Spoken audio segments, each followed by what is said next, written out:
দর্শক, ইসলামী আন্দোলন বাংলাদেশের আমির মুফতি সৈয়দ মোহাম্মদ রেজাউল করিমের সাথে দেখা করেছেন সিদ্ধেশ্বরীর বাসায় বিএনপি চেয়ারম্যান তারেক রহমান।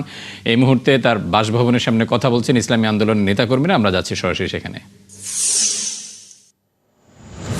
জনাব তারেক রহমান এবং তার সঙ্গে আরও ছিলেন জাতীয়তাবাদী দলের সম্মানিত মহাসচিব জনাব ফখরুল ইসলাম আলমগীর এবং বিএনপির অন্যান্য নেতৃবৃন্দ ছিলেন।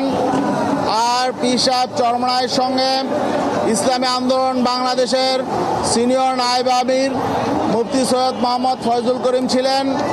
আন্দোলনের সিনিয়র প্রেসিডিয়াম মেম্বার অধ্যক্ষ মাওলানা মোসাদ্দেক বিলাল মাদানী সাহেব ছিলেন। আন্দোলনের মহাসচিব মাওলানা অধ্যক্ষ হাফেজ মাওলানা ইউনুস আহমদ ছিলেন এবং অন্যান্য সিনিয়র নেতৃবৃন্দ ছিলেন। আজকে আপনারা হয়তো লক্ষ্য করেছেন, প্রায় ৪৫ মিনিট পর্যন্ত দুই শীর্ষ নেতা আন্তর্জাতিক পরিবেশে, সৌহার্দ্যপূর্ণ পরিবেশে আলোচনা করেছেন। আজকে জনাব তারেক রহমান একটি নজির স্থাপন করেছেন। তিনি অতীত রাজনৈতিক কালচার থেকে বেরিয়ে এসে নতুন রাজনীতির বার্তা দিয়েছেন। এটা আমরা মনে করি আগামীতে বাংলাদেশে রাজনীতিতে সুবাতাস বয়ে যাবে ইনশাল্লাহ। আমরা মনে করি জনাব তারেক রহমান তিনি নির্বাচনে সংখ্যাগরিষ্ঠতা পেয়েছেন। এখানে যদিও কিছু ত্রুটি বিচ্যুতি হয়েছে, এই বিষয়টা আমরা বলেছি যাতে এগুলো সুষ্ঠু তদন্ত হয়, নিরপেক্ষ তদন্ত হয়। তারপরেও যেহেতু তিনি সংখ্যাগরিষ্ঠতা পেয়েছেন, আগামী দিনে তিনি শপথ নেবেন প্রধানমন্ত্রী হিসাবে। আমরা মনে করি তিনি যে আন্তরিকতার পরিচয় দিয়েছেন, তিনি আমাদের নেতা পীর সাহেব চরমনায়ের সঙ্গে দেখা করতে এসেছেন এবং আগামীতে দেশ গঠনে ইনি সহযোগিতা চেয়েছেন।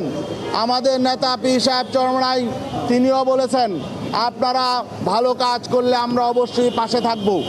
তবে যদি জনবিরোধী কোনো কাজ করেন, দেশ বিরোধী কোনো কাজ করেন, ইসলাম বিরোধী কোনো উদ্যোগ নেন, তাহলে কিন্তু আমরা যথাযথভাবে এর প্রতিবাদও করব। তিনি তা স্বাগত জানিয়েছেন। তিনি বলেছেন অবশ্যই রাজনৈতিক দলগুলো স্বাধীনভাবে রাজনীতি করবে, তবে প্রতিবাদ করার আগে, আন্দোলন করার আগে আমাদেরকে আলাপ আলোচনা চালিয়ে যেতে হবে। আমরা বলেছি অবশ্যই আমরা একটি নিয়মতান্ত্রিক রাজনৈতিক দল, আমরা অবশ্যই গঠনমূলক রাজনীতি করব।